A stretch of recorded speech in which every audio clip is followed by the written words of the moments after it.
எல்லாருக்கும் வணக்கங்க. எல்லாரும் எப்படி இருக்கீங்க? இன்னைக்கு நம்மளோட சேனலில் உடம்புக்கு ரொம்ப ஆரோக்கியமான 2 வகையான ரெசிபி பார்க்க போகிறோங்க. இது 2 ரெசிபியுமே எல்லாருமே சாப்பிட்லாம்.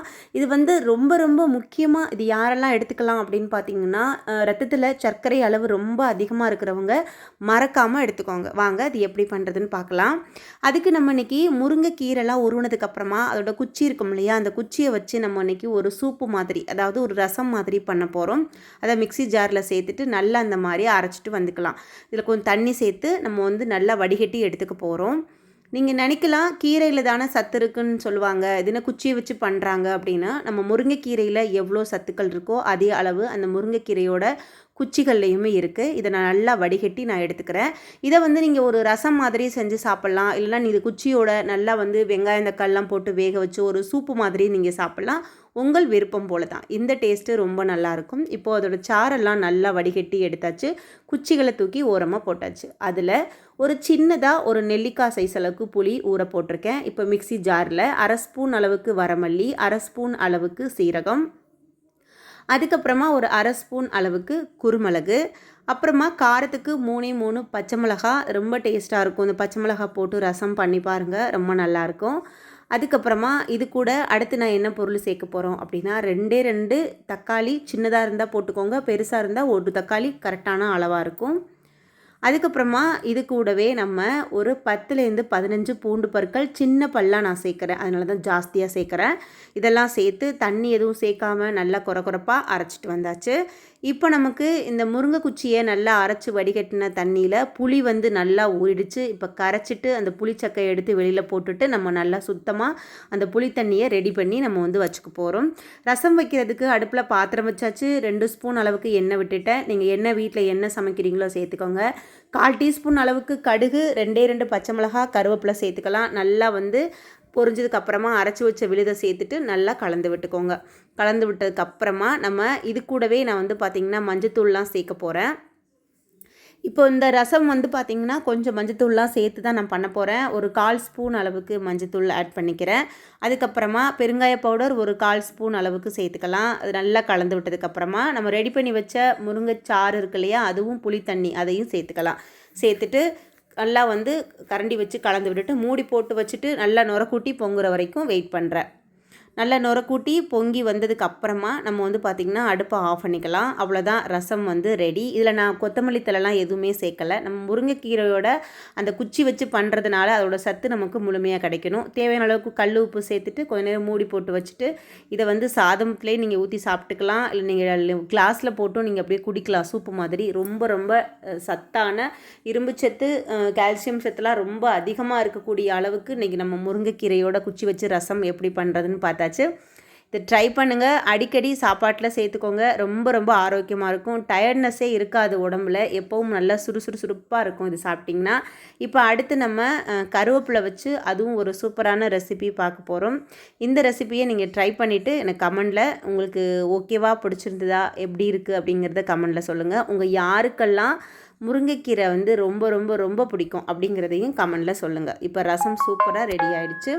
இப்போ நான் அந்த ரசத்தை வந்து மூடி வச்சிடுறேன். மூடி வச்சுட்டு கொஞ்சம் நேரம் நம்ம சாப்பாட்டில் போட்டு சாப்பிட்டுக்க வேண்டியதான். இப்போ அடுத்து நம்ம ரெசிபி பார்க்கலாம் வாங்க. அடுத்த ரெசிபி நம்ம கருவேப்பிலை வச்சு ஒரு சூப்பரான அட்டகாசமான ஒரு துவையல் மாதிரி ஒன்று ரெடி பண்ண போகிறோம். இது வந்து பார்த்திங்கன்னா இந்த கருவேப்பிலை வந்து அவ்வளோ டேஸ்ட்டாக இருக்கும். நல்லா பச்சை பச்சேன்னு கருவேப்பிலை நல்லா உருவி எடுத்திருக்கேன். அதுக்கு முன்னாடி நல்லா கழுவிட்டு சுத்தம் பண்ணி எடுத்து வச்சுருந்தேன்.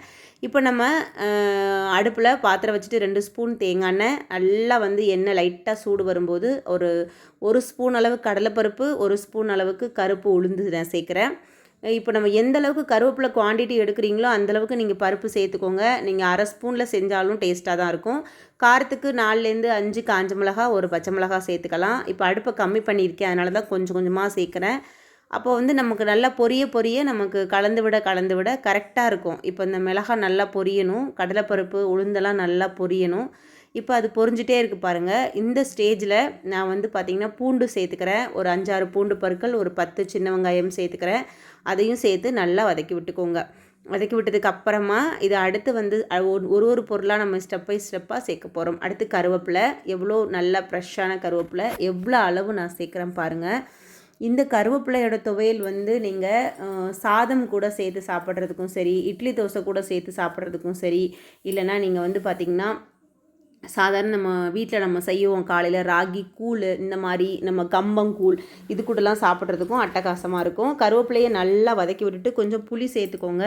புளி சேர்த்ததுக்கப்புறமா அதையும் வதக்கி விட்டுட்டு அதுக்கப்புறமா பெருங்காய பவுட்ரு கொஞ்சம், ஒரு அரை மூடி தேங்காய் நான் சில்லாக கட் பண்ணி போட்டிருக்கேன். நீங்கள் தேங்காய் பூவாக இருந்தாலும் போட்டுக்கலாம். அதையும் போட்டுட்டு நல்லா வந்து வதக்கி விட்டுக்கோங்க. வதக்கி விட்டதுக்கப்புறமா நமக்கு வந்து இது வந்து நல்லா கம்ப்ளீட்டாக ஆறணும். இது கூடவே இதுக்கெல்லாம் தேவையான அளவுக்கு கல் உப்பு நான் ஒரு 1/4 டீஸ்பூன் அளவுக்கு நான் வந்து சேர்த்துக்கிட்டேன். அதையும் சேர்த்துட்டு நல்லா வதக்கி விட்டுக்கோங்க. இப்போ கம்ப்ளீட்டாக இது வதங்கட்டும். வதங்கினதுக்கப்புறமா அந்த சூடு இருக்கும்போதே அரைச்சிடக்கூடாது. நல்லா வந்து சூடு ஆறணும். அது வரைக்கும் நம்ம வந்து வெயிட் பண்ணலாம். இப்போ நம்ம தேங்காய் சில்லாம் வந்து லாஸ்ட்டில் தான் நம்ம சேர்க்கணும். ஃபஸ்ட்லேயே இப்போ சேர்த்துடக்கூடாது. அதே மாதிரி பெருங்காய பவுட்ரு, புளி இது எல்லாமே நீங்கள் இறக்குறதுக்கு கொஞ்சம் நேரம் இருக்கும்போது நீங்கள் சேர்த்திங்கன்னா அதோடய டேஸ்ட் நமக்கு அப்படியே கிடைக்கும். கருவேப்பிலையெல்லாம் நமக்கு எண்ணெயில் போட்டு நல்லா வதக்கிடணும். அதே மாதிரி சின்ன வெங்காயம், அதே மாதிரி ஃபஸ்ட்டில் சேர்த்த பூண்டு பற்கள் இதெல்லாம் ஃபஸ்ட்டே நம்ம நல்லா வதக்கிடணும். இப்போ நான் சொன்ன புளி, பெருங்காய பவுடர், அதுக்கப்புறம் தேங்காய் இது 3 மட்டும் லாஸ்ட்டு இறக்குறதுக்கு முன்னாடி நீங்கள் இந்த சூடு இருக்கிறதுலே நீங்கள் போட்டு கலந்து விட்டால் கூட கரெக்டான அளவாக இருக்கும். இப்போ இந்த மாதிரி நல்லாவே வதங்கிருச்சு. வதங்கினதுக்கப்புறமா இதை இறக்கி நல்லா ஆற வச்சு மிக்ஸி ஜாரில் சேர்த்துட்டு தண்ணி ரொம்ப சேர்த்துடக்கூடாது. ஒரு ஸ்பூன் 1.5 ஸ்பூன் அளவுக்கு மட்டும் தண்ணி சேர்த்து நல்லா வந்து ரொம்பவும் நைஸாக இல்லாமல் கொஞ்சம் கொரகொரப்பாகவும் இல்லாமல் ஒரு நல்ல ஒரு ஸ்டேஜில் நம்ம துவையல்லாம் அரைப்போம்ல அந்த ஸ்டேஜில் அரைச்சிட்டு வந்தாச்சு.